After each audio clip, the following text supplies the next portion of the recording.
Ça fait déjà plusieurs années que le public reconnaît les dangers des sites de streaming. Il y a véritablement un engouement à posséder chez soi nos films préférés en bonne qualité. Et le message a été bien compris par les petits et grands studios, puisque à chaque année, nous recevons des magnifiques coffrets pour des films qui les méritent. Sauf qu'il y a un problème. La majorité d'entre eux sont uniquement valables en ligne. Et oui, les magasins de grande surface, les magasins où on pouvait acheter les produits en vrai, commencent à souffrir de plus en plus. Et bien franchement, c'est ça qu'on va parler aujourd'hui. Je pense que nous vivons dans les dernières années pour les magasins de grande surface. Ça fait tellement dur en bon québécois que certains présentoirs ressemblent à ça. Nous avons Turbo Fast, un film pour toute la famille, accompagné de Troll par DreamWorks, et le plus grand film pour toute la famille, évidemment, on parle de 300. Et oui, 300 widescreen édition. Ça, le petit Billy va adorer. Ah, je suis sûr que la petite Sophia va adorer 40 ans et toujours puceau. En plus, c'est la version unrated qui dure 7 minutes plus long. Mais s'il y a quelque chose que je vais véritablement m'ennuyer des magasins grande surface, c'est bel et bien ces coffrets-là. Il y avait toujours ce genre de coffret-là avec 3-4 films à l'intérieur et un titre un peu catchy. Là, pour le coup, on a Blockbuster Hits. Parce que oui, hein, tout le monde sait que Star Trek est un blockbuster, Transformer et G.I. Joe? C'était pas un flop, G.I. Joe? Bon, enfin bref. C'est toujours le cas. Il y a toujours un film médiocre dans le pack. C'est vraiment un DVD qui définit une époque révolue. C'est vraiment le genre de coffret qu'on va plus jamais voir par la suite. Heureusement ou pas, c'est vraiment à vous de le décider. Quelque chose qui est facile à remarquer dans les magasins grande surface, c'est à quel point un film s'est bien vendu ou non. Hein, c'est pas normal qu'il y ait une panoplie de films Fast and Furious qui sont empilés un par-dessus l'autre.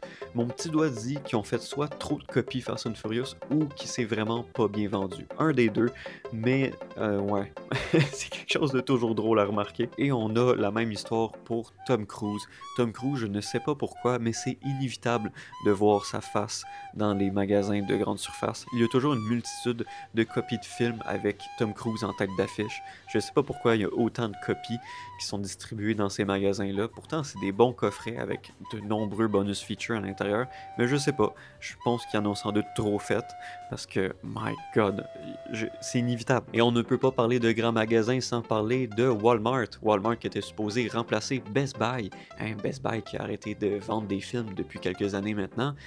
Et bon, je vais pas mentir, Walmart ici au Canada, ça fait dur. C'est pas très beau. On a toujours les bacs ciné-folie, hein, les bacs avec des bons films en rabais. Voyons voir qu'est-ce qu'il y a comme film en rabais dans les bacs ciné-folie. Hein, ça doit être sans doute très fou, hein? Ouh! Ah, on peut voir ici qu'on a The Northman. The Northman avec quelques bonus features à l'intérieur, c'est quand même plaisant. Et pour 2 piastres plus cher, on a Forever Purge. Hein? Wow! De Purge. Je ne comprends pas pourquoi c'est 2 piastres plus cher. Rendu là, j'aime mieux acheter le pack de 4 de Free Willy. Je ne comprends pas les prix chez Walmart. C'est purement aléatoire. Ça fait aucun sens. Même dans le bac à rabais, on a des films 4K à 15$ et dans la section nouveautés, on a d'autres films 4K à 15$. Pourquoi sont séparés? Quelle est la différence entre celui dans le bac et celui dans la section nouveautés? Je ne le sais pas. C'est le bordel. Ça fait dur. Encore une fois, je vais le dire. Ça fait pitié. Et franchement, même dans la section nouveautés, il y a plein d'aspects qui fait très pitié. Honnêtement, toutes les nouveautés, la moitié d'entre eux sont seulement disponibles en DVD.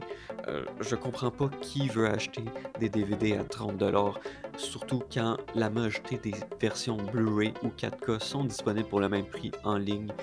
Non, je ne comprends pas la tactique, ça n'encourage pas du tout les gens à acheter en magasin. J'ai envie de dire que ça fait partie de l'évolution. De toute façon, la majorité des gens qui sont dévoués à vouloir acheter des formats physiques connaissent les magasins en ligne, savent comment acheter en ligne.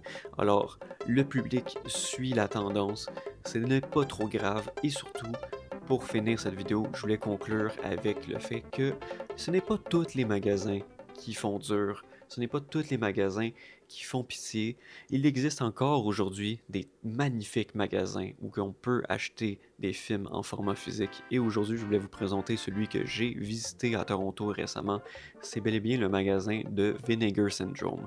C'était un magasin rempli de toutes sortes de films. T'avais autant des films très niches que des cultes classiques qui ont été remasterisés. T'avais même les Ghoulies. Hey, les Ghoulies, madame et monsieur, le pré-Skibidi Toilette. Wow! T'avais aussi des VHS si tu voulais voir Redneck Zombie, hein, un film que tout le monde connaît, bien évidemment. Moi, qu'est-ce que j'adore dans ce genre de magasin-là, c'est de trouver les films les plus whack, les films les plus bizarres, qui méritent d'être vus, bien évidemment. Et c'est pour ça que j'ai trouvé peut-être le plus bizarre du magasin, mais c'est bel et bien Killer Condom. Wow, fallait que je parte avec Killer Condom, j'étais obligé. J'avais aussi ici Killer Bird qui me tentait, je vais pas vous mentir, mais que j'ai pas pris finalement. Tout ça pour dire que selon moi, même si c'est peut-être la fin des sections DVD dans les magasins grande surface, ça ne veut pas dire que c'est la fin des formats physiques. Bien au contraire, c'est même le début des petits magasins comme celui que je vous ai montré, avec de nombreux films super intéressants. Les sites internet autres que Amazon, il va continuer d'en avoir. Il va y avoir plein d'autres façons d'acheter nos films. Et pour moi, on est toujours dans la bonne timeline. On est toujours sur la bonne voie et il n'y a rien à s'inquiéter, même si c'est la fin d'une époque. Enfin bref, c'est tout ça que je voulais vous parler aujourd'hui. J'espère que vous avez trouvé ça drôle et on se revoit pour une prochaine vidéo.